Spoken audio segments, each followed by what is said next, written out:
صدقہ فطر کے بارے میں عام طور پہ ہماری نظر، جو میں بورڈ میں لکھا ہوں 60 روپے، عام طور پہ اس کے پیچھے ہم لگ جاتے ہیں، صرف 60 روپے صدقہ فطر ہے، وہ دے دینے سے ہمارا صدقہ ادا ہو جاتا ہے۔ یہ اصل نہیں ہے۔ آپ کو مثال دے کر بتاتا ہوں، روزے کے رکھنے کے لیے سحری کا جو آخری وقت دیے جاتے ہیں نا، 4:30 پر 8، یہ آخری وقت ہے۔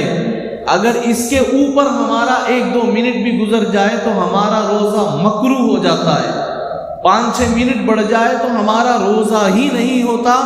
غیر رمضان میں ہم اس کا کفارہ ایک روزہ رکھنا پڑے گا۔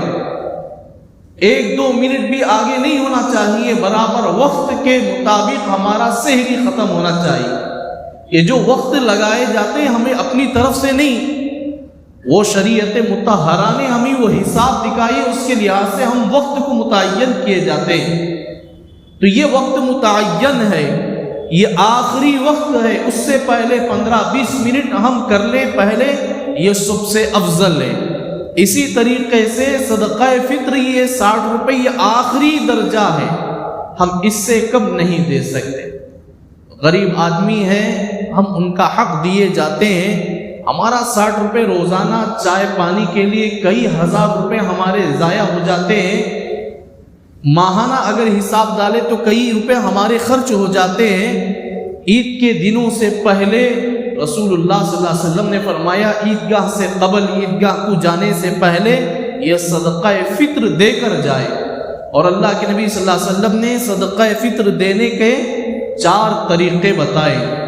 یہ گھیو میں دیے جائیں، اور دوسرا منقع میں دیے جائے، اور تیسرا کھجور میں دیے جائے، اور چوتھا جو میں دیے جائے۔ یہ 4 چیزیں اللہ کے نبی صلی اللہ علیہ وسلم کے اور اصحاب رسول سے اور دین متین کے لحاظ سے ہم لوگوں کو یہ بات پہنچی ہے۔ اور حدیث پاک میں یہ اس بات کی ترغیب بھی آئی ہے کہ ہم صرف 60 روپے دے کر اپنے دامن کو نہ بچائیں۔ ہم ہمارا 60 روپے تو عام طور پہ ضروریات کے لیے بھی استعمال کر لیتے ہیں، لیکن غربا کا اس میں کچھ کام نہیں آتا، تو ہم جتنا ہو سکے زیادہ دینے کی کوشش کریں۔ درمیانے طبقے ہیں، اللہ نے ان کو کھانے پینے کے ساتھ کچھ مال جمع کرنے کی طاقت دیے ہیں، تو وہ 60 روپے سے زیادہ دیں۔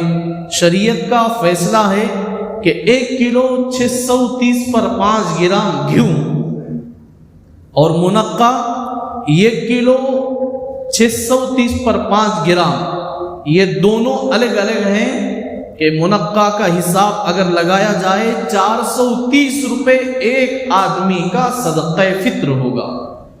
اب فی الحال اس ماحول میں آج کے دن کا رقم ہے جس میں لگایا گیا منقع کا حساب 430 روپے ہوتا ہے ایک صدقہ فطر۔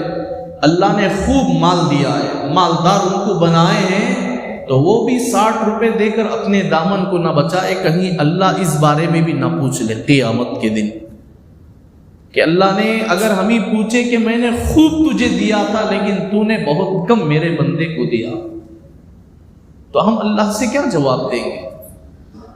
تو یہ ایک صدقہ ہوتا ہے گھیو کا جو 60 روپے آخری درجہ ہے، اور دوسرا منقع کا حساب ہے جس میں 430 روپے کا حساب ہوتا ہے ایک صدقہ فطر، اور تیسرا کھجور کا رقم ہے 3 کلو 270 گرام جس کی قیمت 600 روپے ہے ایک صدقہ فطر، اور پھر فرمایا جو وہ بھی 3 کلو 270 گرام ہے جس کی قیمت 100 روپے ہے۔ درمیانی طبقے کے بھی میں آپ لوگوں سے درخواست کرتا ہوں، اللہ مجھے بھی عمل کی توفیق دے، آپ کو بھی عمل کی توفیق دے، کہ درمیانی طبقے والوں سے درخواست کرتا ہوں کہ یہ 60 روپے نہ دے جو کے حساب میں، کیونکہ رسول اللہ صلی اللہ علیہ وسلم پوری زندگی جو کھائے ہیں ہم اس پر صدقہ نکالیں۔ 100 روپے ہے یہ آخری درجہ ہے، اس سے بھی کم 60 روپے ہمارے لیے مناسب نہیں کہ 60 روپے دے۔